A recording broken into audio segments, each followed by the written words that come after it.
शराब फर्जी bank guarantee मामले का आपने उठाया था, इसमें क्या अभी तक है?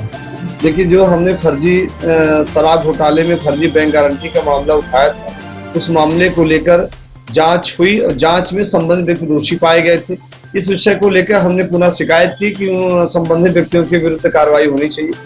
जब कार्रवाई नहीं हुई तो इस विषय को लेकर हमने माननीय उच्च न्यायालय की शरण ली और आर्थिक अपराध अन्वेषण ब्यूरो को भी हमने पार्टी बनाया, जिस आधार में आर्थिक अपराध अन्वेषण ब्यूरो मध्य प्रदेश भोपाल के द्वारा कमिश्नर रीवा को जांच सौंपी गई थी।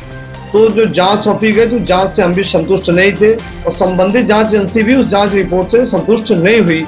इस आधार पर मध्य प्रदेश आर्थिक अपराध अन्वेषण ब्यूरो भोपाल के द्वारा रीवा आर्थिक अपराध अन्वेषण ब्यूरो को जांच सौंपी गई है और जांच के संदर्भ में हमारा 19 तारीख को हमारा बयान भी उन्होंने दर्ज किया है और उन्होंने आश्वासन दिया है कि इसकी उच्च स्तरीय जो जांच होगी और इसमें जो भी दोषी होंगे उन पर कार्रवाई की जाएगी। उन्होंने वैधानिक रूप से मुझे पत्र भी जारी किया था।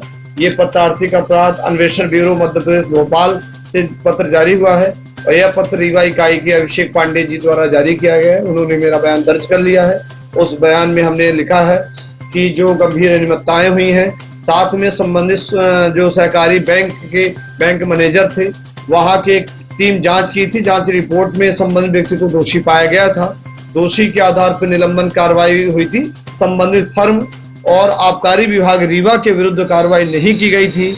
इनके विरुद्ध कार्रवाई के लिए, इन संबंधित व्यक्तियों के विरुद्ध FIR के लिए हमने न्यायालय की शरण ली थी, जो माननीय उच्च न्यायालय में प्रकरण विचाराधीन है और न्यायालय के ही निर्देश पे आर्थिक अपराध अन्वेषण ब्यूरो मध्य प्रदेश भोपाल ने आर्थिक अपराध अन्वेषण ब्यूरो को जांच की कार्रवाई के लिए निर्देश। क्या मानते हैं इसका समय काफी लंबा समय हो रहा है?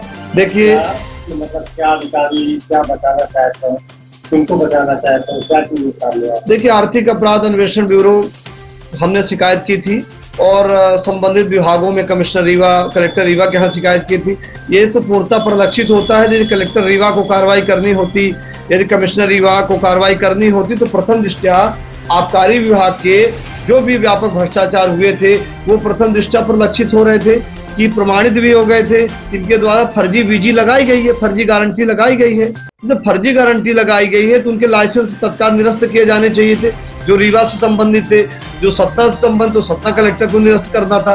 तो नहीं, इस मामले में भूमिका जिला प्रशासन कलेक्टर रीवा की संदिग्ध थी। आबकारी विभाग जो स्वयं आरोपी है, जो स्वयं तथ्यों की जांच करने जाता है, स्वयं पुष्टि करता है, उसने क्या वेरिफिकेशन किया? जब वहां पर फर्जी बीजी लगी तो वेरिफिकेशन करता यहाँ का जो अधिकारी गए थे, उन्होंने क्या वेरिफिकेशन किया? क्या वहां दर्शन करने गए थे? तो जब संबंधित विभाग अपने बचाव में स्वयं तो पत्राचार करेगा, स्वयं में बचाव के पक्ष में रखेगा, तो आबकारी विभाग के अधिकारियों की मिली भगत से यह पूरे समूचे फर्जीवाड़ा हुआ है। और इसमें जिला आबकारी अधिकारी के साथ साथ वहां के निरीक्षक भी शामिल हैं और संबंधित फर्में शामिल हैं। इन फर्मों के विरुद्ध और संबंधित जिला आबकारी अधिकारी के विरुद्ध, संबंधित निरीक्षकों के विरुद्ध हमने FIR व कार्रवाई, इनको सस्पेंशन, इनको सेवा से पृथक करने के लिए अनुरोध किया है। इसी आधार पर हाई कोर्ट गए हैं।